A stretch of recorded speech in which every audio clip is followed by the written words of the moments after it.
Welcome, welcome. Hope you're well.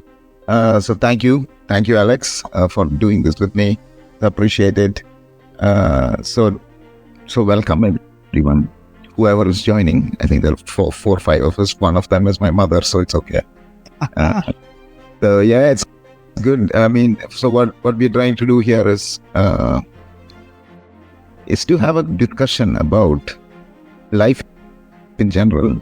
So as part of the process, I've started this podcast, which is called Me, My Self-Help and I, and where I go through my own journey with self-help and how it has helped me overcome certain challenges in life, and also get new perspectives from people around me, people who I look up to, people who I learn from, and people who I really appreciate. So thank you for taking the time out and actually speaking with me today, Alex. So this is Me, My Self-Help and I with Alex. Alex is somebody who I have been following for a while now, and he's been very inspirational for me. He's a coach, he's a friend, he's a son, he's a writer, he's a servant leader, he's a lovesick warrior, he's a lay down lover. I think we need to pick some of those things, but that's who you are. And what I really fascinated about Alex is Alex does a group where we both are in Insight Timer, where we practice our meditation and mindfulness. He runs a group with around 15,000 people in it. So he's moving things, he's changing things. So I'm so glad to have you here, buddy. Appreciate your time. I know it's early morning, you're doing a late shift. This is amazing. Thank you for joining. Thank you for being here. And then we can discuss things, hopefully in a bit detail. But yeah, thank you. And do you want to share a few words? Thank you. No, thank you for having me. It's an honor. It's a pleasure. I am super excited. It's really good to connect with like-minded people and just have conversations about life and what it means to be alive today, for each individual. So thank you for having me. No problem. So just as maybe what is it called? Like, for everyone who's listening, who's joined me, please send questions. Please you make this as interactive as possible. We will get to some of the questions during our discussions. So yeah, please share any questions, any thoughts you have. Please keep it as lively as possible. But yeah, so first things first, how are you doing? I'm good. I'm well. I'm tired. But it's 3 a.m. here in Texas. But I'm doing really good. I'm doing really, really good. And that's something that has not always been the honest answer for me. But we're at a place in life that we're good. We're really good. We're really, really good. And for you, how was the journey been? How, as a coach and a friend and a son, how has the journey been into that discovery of you are feeling good, right? It's been rough. It's been rough. It's almost like it's a hike. It's hike and sometimes you find here in Texas we have a lot of rattlesnakes when we hike in the wild. So sometimes you encounter the rattlesnakes and you have to push through the fear. But everything works together for good at the end of the day. So the journey of becoming who I am today has been a lot of ups, a lot of downs, a lot of very neutral seasons in life, seasons that some might call boring, because there's nothing exciting happening. There's nothing really good happening. There's no drama happening either. But even that has been beautiful in the great scheme of things. So yeah, it's been life. It's been life. The journey has been life. The journey has been rough at times and great at times. So yeah. So you're feeling good. What does good look like? What do you mean by good? What does good look like for you? Good looks like a routine, like a ritual. Good looks like understanding that things might not always be 100 and being flexible. Good looks like acceptance. Mm-hmm. Good looks like, regardless of what's happening, I am well within myself. I am well within the environment I'm in, because I know who I am and I know where I'm at. So good might not necessarily be everything is awesome, everything is great. Good is I accept whatever comes today, regardless of what that looks like, regardless of what that sounds like. So yeah, so for me, that in the past, in this season in life, the past few months, that has been good. Learning to flow with things, learning acceptance, learning flexibility, learning to be like a cooked spaghetti that goes wherever life throws him, and be okay with that. Uncomfortable at times, but okay with that, and that's good. That's really, really good. Yeah. So yeah, just acceptance is a big part of it, right? We practice this in our daily meditations and mindfulness practices. We talk about acceptance. I don't know how much we practice acceptance. So like in this moment, if this is it, this moment is like, I mean, there's no other moment. So how do we get good at accepting? How do we appreciate, and how do we get there? So for me, one of the key questions I wanted to ask you is, you have a group which in Inside Timer is amazing. It's got like 15,000 people there, which talks about journey to vulnerability. And I want to know a bit more about that. I want to understand what that means, and why do you say that? Why do you say that? And why is your philosophy vulnerability centered? Why is that important? I think it's human nature to, as we grow and we go through the stages and processes of life, we learn to, sometimes very subconsciously and sometimes very consciously, we learn to protect ourselves because we have to. It's not a bad thing that we protect ourselves. Not at all. I think though that as we progress, we become like an onion, and we put on masks and we put on protective measurements to avoid pain, because nobody likes pain. Nobody likes to feel in distress. So the journey towards vulnerability is the journey towards unmasking ourselves. I think in that process of protecting ourselves, we start hiding elements of the beauty of the reality of who we can be and who we were created to be in this day and age. And in that process, we lose opportunity to show the world and to give the world the fullness of who we are. So journey to vulnerability it's the journey of unmasking. It's the journey of learning to be okay in the uncomfortable, learning to be okay with every feeling, even if the feeling that I'm feeling, it's unwanted, it's unpleasant. The journey towards vulnerability it's unmasking who I have to be because I feel the need to be accepted. It's the journey really towards self-love. Okay. Yeah, that is a very good point. We don't talk about it. Especially two grown men with beards and glasses do not talk about self-love. Yeah, I mean, it is something we don't like. Self-love, we get journey. So the vulnerability is the journey to self-love, is what you're trying to say. Right? So how do we understand this and make it? Because that's the word self-love, I think people use it in different connotations, different ways, and to tame people.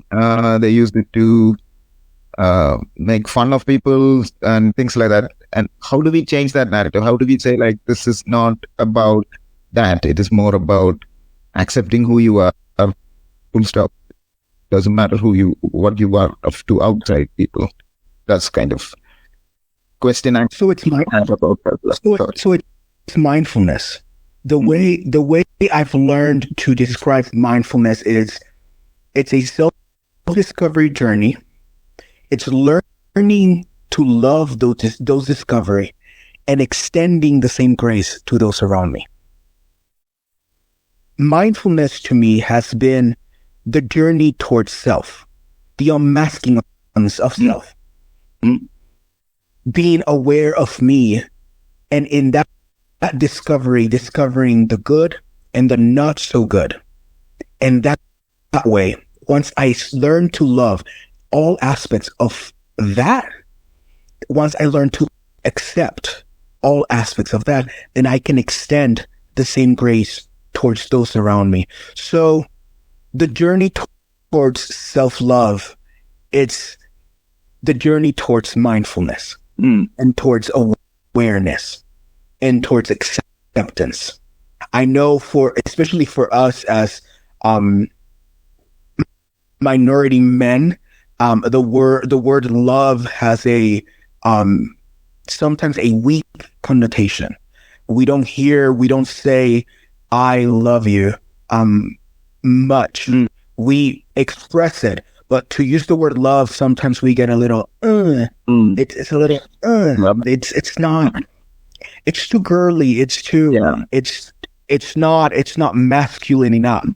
And if we use love, we say this is tough love. So instead of, if we were to substitute the word love, it's awareness, it's mindfulness, it's the journey towards, and even vulnerability. I think by definition, vulnerability can be misconstrued as only weakness. But again, it's that awareness. It's the awareness of who I am, so I can become aware of others. Once I accept all of me, I can accept all of others. So yeah. Got it. Now makes sense. For me, like, one question which comes up whenever we have these discussions is, so you get to the point of mindfulness, like, how do we, so my question to myself and you is, can you give me an example where you have actually overcome a challenge using what you just talked about? So is there some real examples you can share that, okay, I did this and mindfulness helped me in this way? And that brings a lot of these conversations I hear is when people are talking about it, important things like this. But sometimes especially Asian men, especially, don't get the understanding, okay, is this beneficial for me? Like, these guys are talking about all this, but I mean, I have my 9-to-5 job, I have kids to take care of, what is the benefit? So sometimes it's important to show, like, okay, this has an impact. This changes people's life. And so how has that changed your life? Let's talk about the 9-to-5. Let's talk about the fact that we have jobs, we have families that we take care of. When we look at the motive of why I go to my 9-to-5 and why I want to perform A+, 100% at my 9-to-5. Alex, myself, I found myself in not only in school as a young child, as a teenager, in college, but then as an adult, I found myself giving 100% of everything I had into my job, into my profession, because I had the need to be accepted by those that were in authority. When I realized this, I realized that I was living life, I was living for others, not for myself. So when I bring it back to how can being mindful and how can the journey towards self-acceptance and self-love how can that help me in my very common everyday life? When I go now to work, I give 100% because it's 100% of who I am. It's no longer based on the need for acceptance. It's no longer based on the hurt and the pain of the past. That's uncovered in the great journey of discovery, that those pain and that hurt is accepted. Once I accept it, I can heal from that. And then I can extend the same. I can extend everything I am towards those around me at my job. And now in my family, I am providing to my family not because I want them to feel loved by me, but because I already love them and I want to impart that love through my providing. It's no longer, we're human beings, not human doings. Yeah, that's a good one. And as men, especially, brown men, we are taught by generations and by culture to do. And what we do defines who we are. And the journey towards mindfulness, acceptance, towards awareness, it's reversing that. Is I do because of who I am. And that can be very challenging for a lot of us. Yeah. So what specific practices did you do to get from that place to a place of acceptance? Or do you have any specific practices which people can the most simple and laughed at practice that I had is positive affirmations. Yeah. It's laughed at. I remember, and I still do it. There's days that just because I'm talking about it doesn't mean that I don't still practice the same things. Yeah. I remember leaving my house at around 7:30 a.m. to get to work at around 8 a.m. And on my way here, in complete silence, I would say out loud, I am good enough. Regardless of what happens today, I am good enough. I am loved and accepted because of who I am. And so establishing those absolute truths for my life were really, and I know we laugh at positive affirmations because we've made it a joke out of it. But honestly, it's how I started really my healing process. My healing process of moving away from being a human doing to being a human being. I am good enough. And it doesn't matter if the project was finished or if it was done perfectly. Even if I failed with my team, we are still good enough and we will try tomorrow again. So the main practice that has helped me move into being the reality of who I am, it's positive affirmations. And it's not, it's not, and I know I teach positive affirmations all the time, but it's making it real to me. It's not just, it's sitting down, being intentional, what it is that I am targeting in my mind and in my heart, and making those I am statements personal to me. So for me, that has been instrumental in the journey and the journey as an individual and as a journey as Alex, but also the journey as a coach and a teacher with other people. And that is that's positive affirmation. You are so right. It's so misunderstood. Actually, it often people say this is like, oh, this is just wishful thinking. What are you doing? So get real. Stop being so naive to think that if you just say a few words, your life will change. And I agree with you that completely. It had changed my life. If I didn't say the positive things about me, I would have gotten into the habit of listening to others about for my validation. So I would look outside and I will get feedback saying I'm not good enough. And then what happens is it feeds that narrative, oh, I am not good enough, so I have to try harder, or I have to please these people, and these people will give me the validation, then I can be who I am.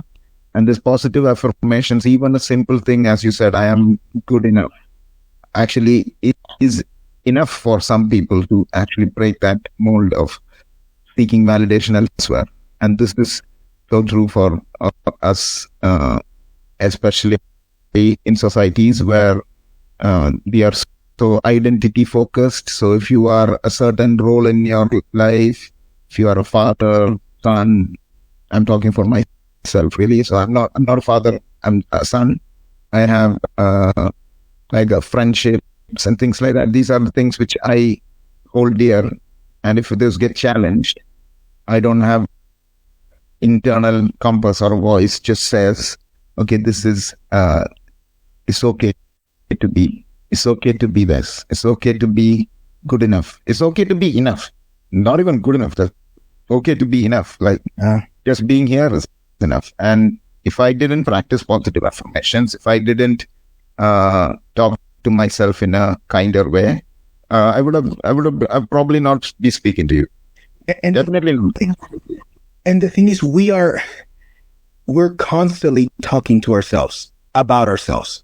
Yeah. I think the awareness is that because we're humans, we go through life and we go through trauma. And what trauma does, trauma establishes certain truths in our lives. And once those truths are established, we begin to feed and to live that narrative. So all of us, since we're children, we are talking to ourselves about ourselves. At some point, I have to choose to change the narrative. So when we talk about positive affirmations, it's almost like a lot of people see it as, I'm going to start doing something new. And you're not doing something new. You're changing the words that you are already speaking to yourself about yourself. So now, is it more conscious now? Is it more, am I being more aware of what I am what I'm saying to myself about myself? Sure. Is that sometimes complex? Of course. Because a lot of times, even for me in the beginning, I remember telling my therapist at the time who introduced me to or encouraged me to, establish certain truths in my life at that point. I'm like, yeah, but I'm lying. I'm lying. I don't like lies. I don't like to lie.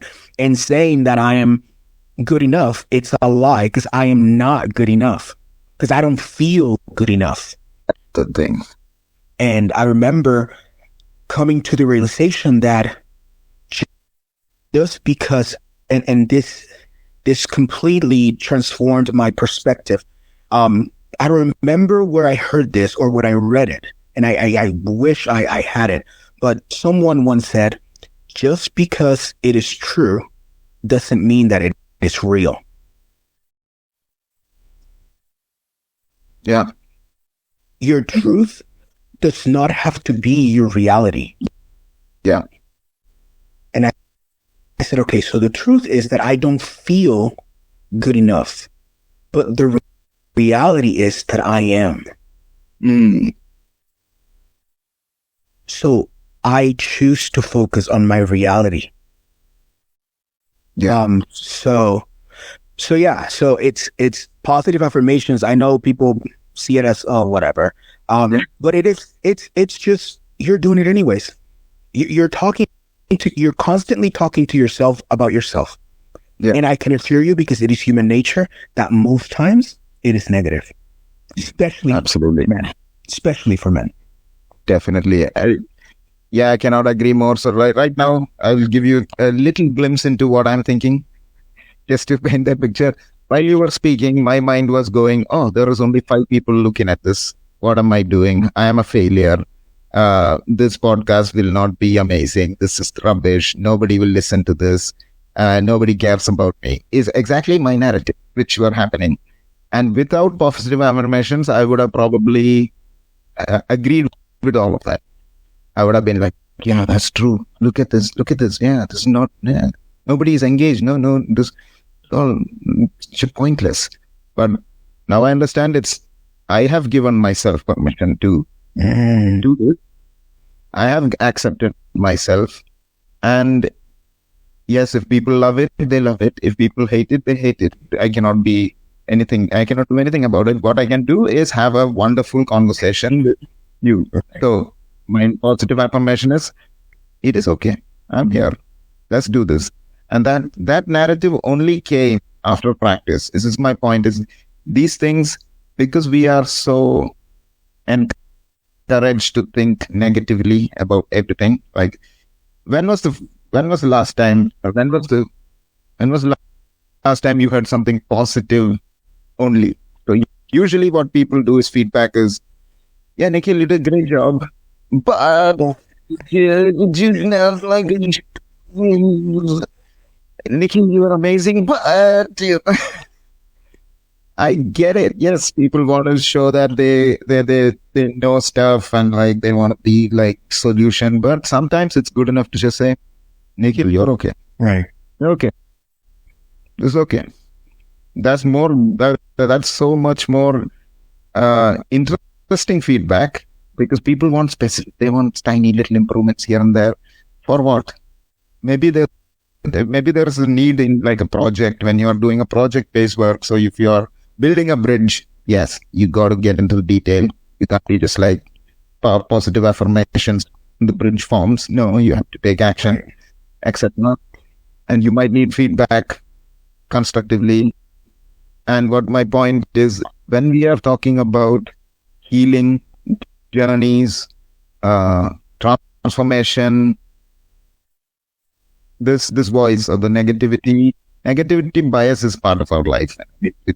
You probably know this. So negativity bias is our part, but the point is we don't it's given too much weight. Like everything is kind of like it's going the other way. So to balance, if we start to practice positive affirmations, and it should be in a balance in a way. Also, I think you need that voice in your head to stop you from walking into traffic, for example. Right. Like you need to, oh, okay, this is not good for me. But we are so overly biased towards negative that we forget that we have another voice which can support compassionate kindness and like help us actually transform things. And my life changed after I started to practice loving kindness. It's another practice. I started to practice compassion for myself. And nobody does this. Well, a lot of people do it. Nobody knows that everybody does it. Or shall I say, nobody practices it. I think everybody talks about it. And I think if you practice compassion for yourself, kindness for yourself, it changes. And it's the same with what you just talked about as well. So in preparation for our chat today, me, myself, help, and I. So the idea was we talk about few books, because self-help, few books that changed your life is what we want to talk about.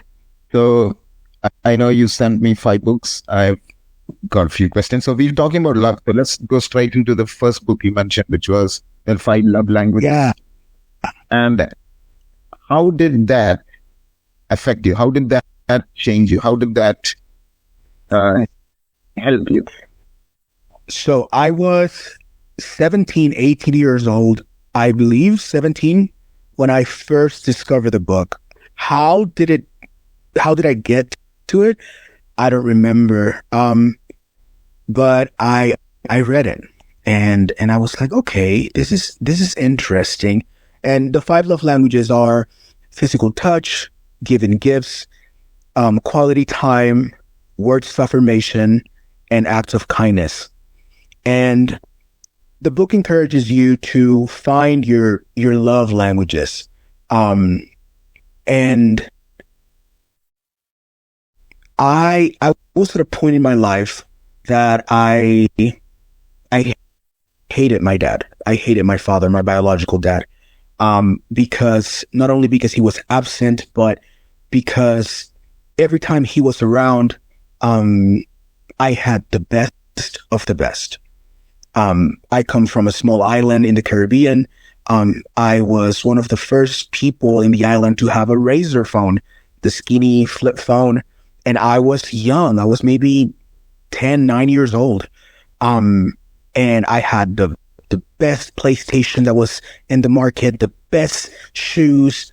And I always thought for 17, 18 years, I thought my dad is just, he's never around and he's just trying to buy my love. Wow. I hate this man. I hate him. I hate him. Wow. Hate him. Then at 18, I find this book and I read Giving Gifts as a Love Language. And I have a conversation with my mom. And my mom then, now that I'm a young adult, she explains to me a little bit of my dad's background. By the way, my mom and my dad were already divorced. And I understood that for 18 years, my dad loved me the only way he knew how to love. And that was the moment I gave myself permission to heal and to, for the first time in my 18 years of life, be loved by my father. Wow. The book is, it has been instrumental to my relationships with with family members, with friends, romantic relationships. It has been instrumental even to my work relationships, even to my professional relationships. But the main discovery done through the book, through the 5 Love Languages by Gary Chapman, was my dad loved me. My dad loved me all along.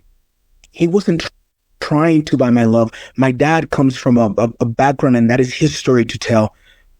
But he loved me the only way he knew how to. Yeah, that's so powerful, man. So yeah. So it's been. I say if there's a book that I live by, it's the 5 Love Languages, because again, it's learning how to, not only how to love, but in my case, it has been learning how to receive love and appreciation from others. Moving away from my selfish desires, my top love languages, words of affirmation and quality time. So if someone wants to give me a gift without saying I love you, I accept that gift, and I still, my love tank, it's being filled, although that might not be my primary love language. So it's my relationship with my dad today. It's not, life is not a movie, so I can't tell you that, oh yeah, we have the closest relationship and we are best friends. No, not really. But there is an understanding of respect and appreciation, and healing. There's been a lot of healing in the past 10 years, 12 years. So yeah. No, that's fascinating. Thank you for being vulnerable and sharing that with us. I mean, that. Thank you. Nothing else to be said apart from thank you. But my question is, yes, I'm reading through love languages. Because I haven't read the book, I was like, this feels cringe. Did you get it felt cringe for me. I don't know. It's because I don't know. It was makeup. For me, love has only 2 meanings, and none of them is either it's not very attractive. But when I read this book, I was, wow, there's so many ways. So many ways we can explore what love means. And it got me thinking, so what would be my love language? And I was I don't know, like receiving gifts kind of feels like love for me. I get a lot of gifts. I feel happy. But what actually was my biggest uh, challenge was physical touch. That I felt was um, was not in my makeup to show love through physical touch. I was always that shy kid, not overly showing love and affection. If my mother is still here, she will vouch for what I'm saying. Yeah, I would never give kisses. I would never hug people because I thought like, oh no, no, that's not love. That's something else. So physical touch was something which I mean, I didn't have a good relationship with. So that's something I understood from this. Like, okay, there are people who have this, but there is also people like for me, maybe words of affirmations and quality time. Just chilling is like good enough for me sometimes. Just being with someone, not even talking. Like most of my friends, we don't chat that much. We just sit there and like look at each other. Like, that's it. And the quality time, we discuss things. That was also love is what this book taught me. So that is also love. Act of service is love. Act of words of affirmation is love. Receiving gifts is love. So all that was love was what this book kind of taught me. And yeah, so that was my experience with this particular book, which is called Five Love Languages. And I would recommend everyone to read it because it gives, as Alex said, it's changed his relationship with himself and others. Right. I think for me, it's also because I'm 32 now, so it's been years of me following this book and being very aware. It's been very exciting and interesting to see how my love languages, not only how I progress in learning how to love in different ways, but also how my own ways of receiving love maybe shift according to the season I'm in.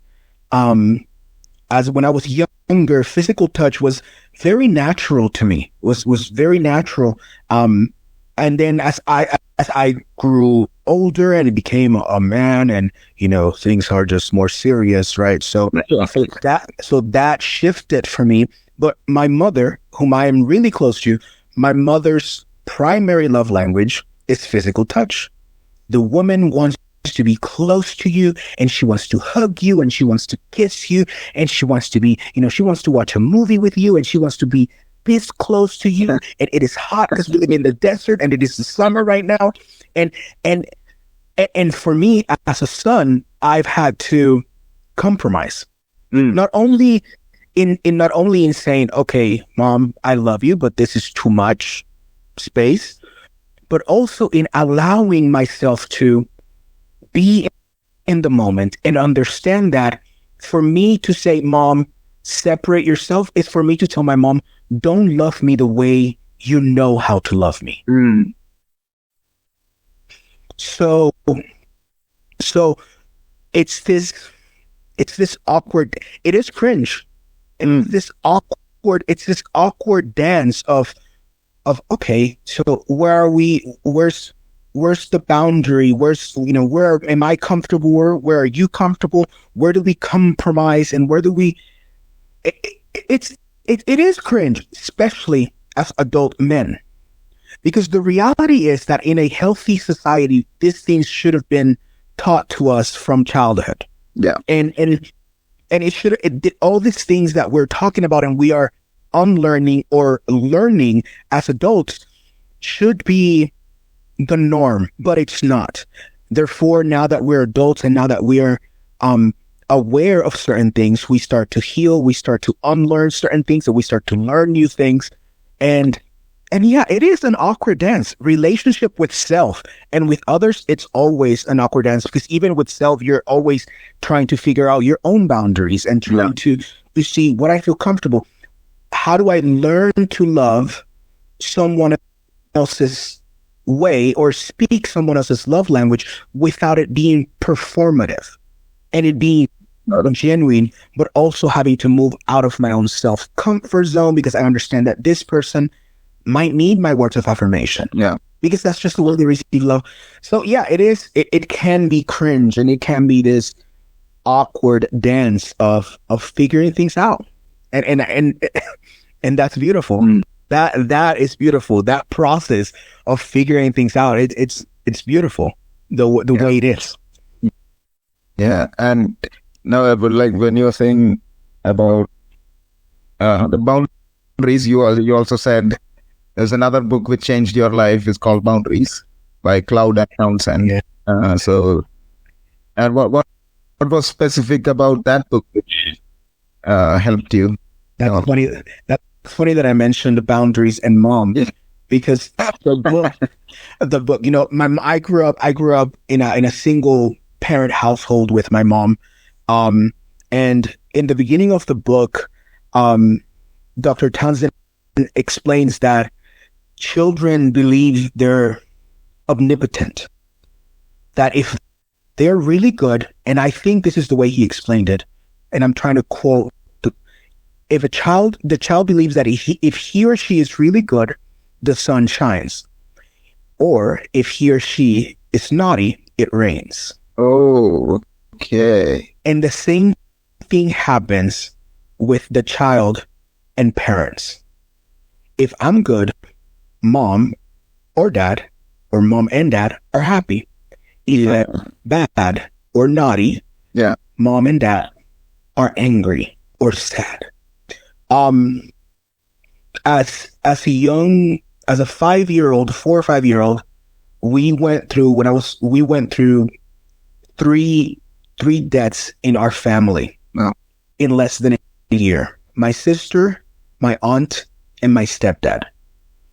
Wow. Okay. And so in my own grieving process as a 5-year-old, I saw, as anyone would in that environment, I saw my mom grieve also. Her daughter had passed away, her older sister, and her husband in less than a year. And I took it upon myself very subconsciously to be the ray of sun in my mom's life. And at 5 years old, I learned to pretend perfection. And in a very what seemed very natural, I began to attach my mom's happiness to my performance. So the book Boundaries, I read this book, I was maybe 21 years old, and it really brought to awareness the fact that even as an adult, I was still performing to make my mom proud and happy. And not that is bad. No. I don't want it to be misinterpreted as me saying that we shouldn't make our parents proud or happy. I think I had just attached my identity to my performance. And I had attached my mother's love for me to my performance. When in reality, same thing with my dad. My mom loved me just because of who I was. Yeah. And later on in life, those things, you know, as we grow older and we make choices, and sometimes they're not the best choices, my mom's love for me remained regardless. Yeah. So the book brought to awareness, and it gave me permission to sort of break free from my identity as a son doer, and my sonship be based on who I am, because my mom loved me anyways, but I had attached, because of the trauma as a young kid, I had attached, you know, I have to be good, because if I am good, my mom is good. And my mom had no idea. We had this conversation. I was maybe 23 years old when we had the conversation, and my mom was like, what? And we cried, and you know, and the healing process, because then I started resenting my mom, because I felt like there was things in life that I wanted to do that I couldn't do, because if I didn't, my mom would not love me, and she wouldn't be happy. And if she's not happy, then I am causing her pain. Yeah. Yeah. So, you know, my mom and I have a very healthy relationship now, and but it has been a process. It has been a journey of, me realizing that my mom was not perfect.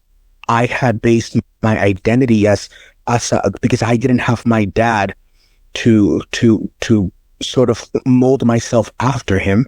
I molded myself and my personality after my mother. And for me, my mom is like almost a deity. The woman can do no wrong. And she's a lovely woman. Funny, very funny.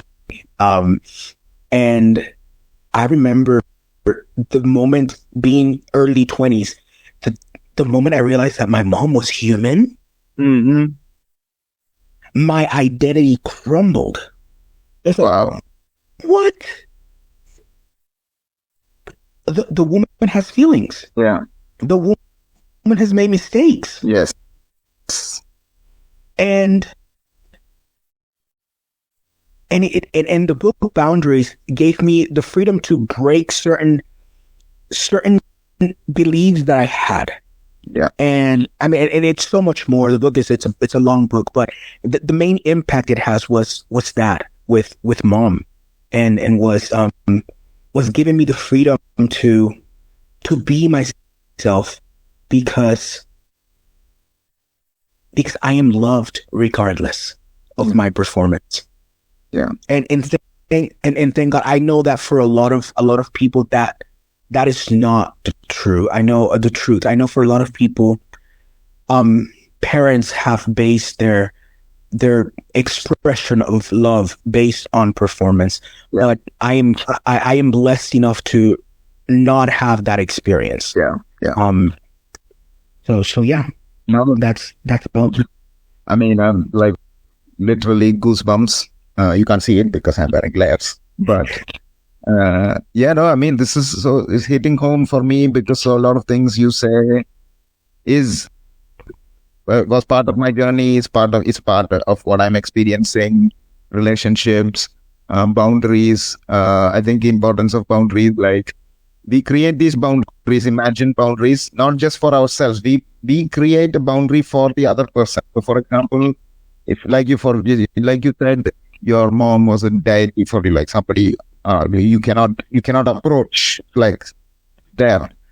That is a boundary we've created for that person, which doesn't really need to be there. And this is the importance of boundaries, or understanding boundaries, and then setting important boundaries for ourselves. What is right, what is wrong, and all that is it's a fantastic exploration in boundaries. So, Boundaries by Cloud and Townsend is another book which you recommended from your shelf help.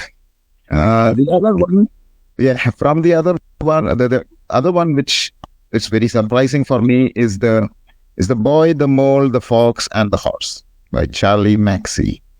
And this is not a like textbook a self-help book. It's a story, right? It's a children's book. Yeah. It's a children's book that a friend of mine. So I'm a crier. I cry for everything, and I love that aspect of who I am. It's so my friend he gave it to me as a joke. He's like, "Oh, read this," and he had already told the other guys, "Hey, he's gonna read this. He's gonna be crying all night." And he was right. He was right. And the book it's a story about this boy looking on his journey home, and he encounters these characters, and it is so beautifully written, and it's full of so many truths and so many. It's full of so much wisdom. There is one section that I believe it's the mole asks the boy, "What do you want to be when you grow up?" And the boy replies, "Kind." And I think at the core of who we are,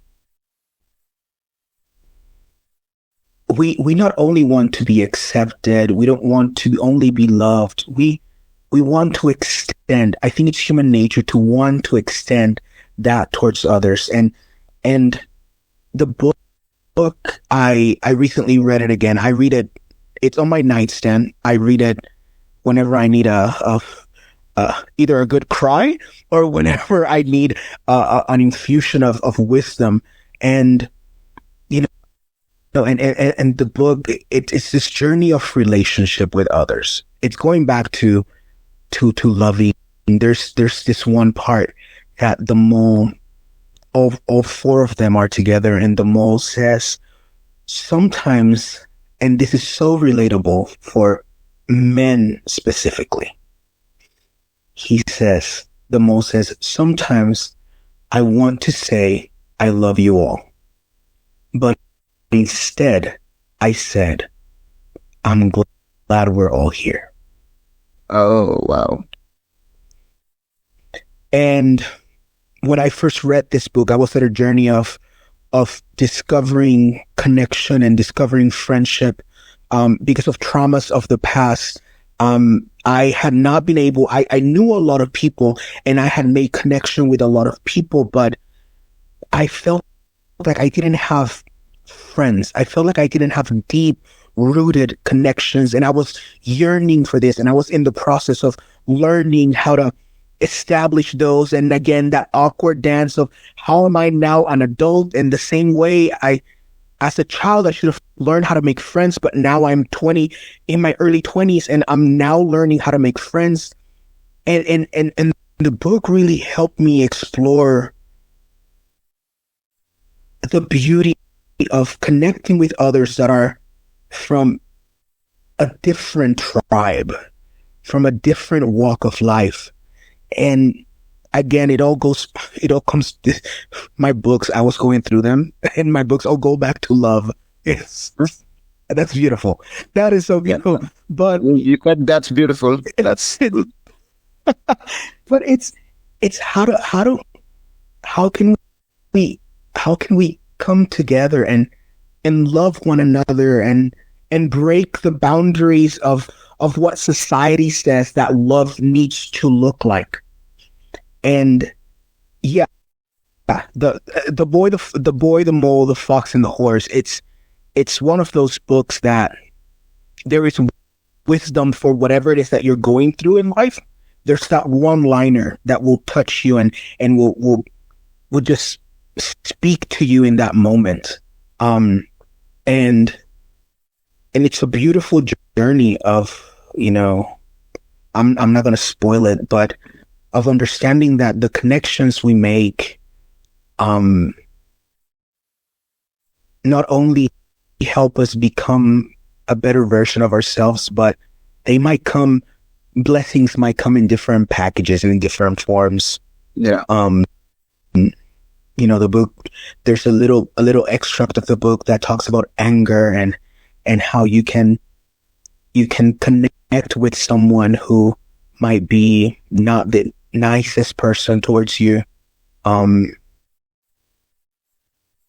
still something beautiful comes out of that, because, and I quote, the only thing that you're in control of is how you react to others. You might not be able to control their initial response, but how I respond to them can change everything and can turn everything completely different, can do a 180. Yeah. So very healing. No, in fact, Very healing book. yeah, I think I didn't read that book yet, but I think I will give it a go. I recommend this as well. I know we are like almost an hour in. I just wanted to take a pause here. I think we can take a pause, and if there is any questions from anyone about anything, we are here to and not answer, respond. We don't have answers. I don't think I have answers. We have responses. But yeah, if there is any questions, please shout. I know it's been an hour, so I think we'll finish off with the Q&A, and then hopefully we can do this again, Alex. If this is something you are interested in, we can do it on a weekly basis or something like that, just to keep the momentum or something like that. But we can discuss that later. But yeah, if there is any questions, let us know. If not, I mean, have a good day. But this has been one, like, I don't want to end it abruptly. I just want to say, like, if there is any questions, let's see if there's any questions. But it's been fascinating having chat, having like, I haven't talked this much about love with anyone. So, I mean, this is new for me also. I'm like also pushing the boundaries, especially, and I have to say this, with men. We don't talk about love. And we when we discussed this first, we were saying, like, there's not enough people talking about this openly. And so, yeah, I'm so glad that you are there, and you helped with my self-help, and me, myself, and self-help, and I. So yeah, I'd like to thank you for this, and hopefully we can keep this going. It's always good to connect.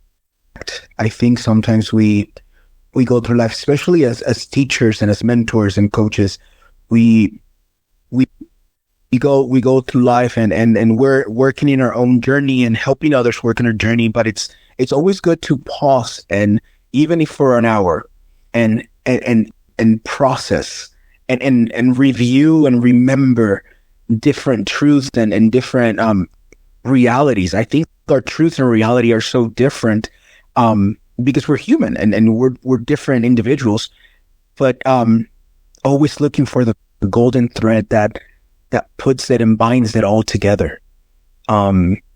We might call it different things. We might express it differently, but it is all very and so similar. So again, thank you for having me. It's been an honor. It's been a pleasure to connect and to talk.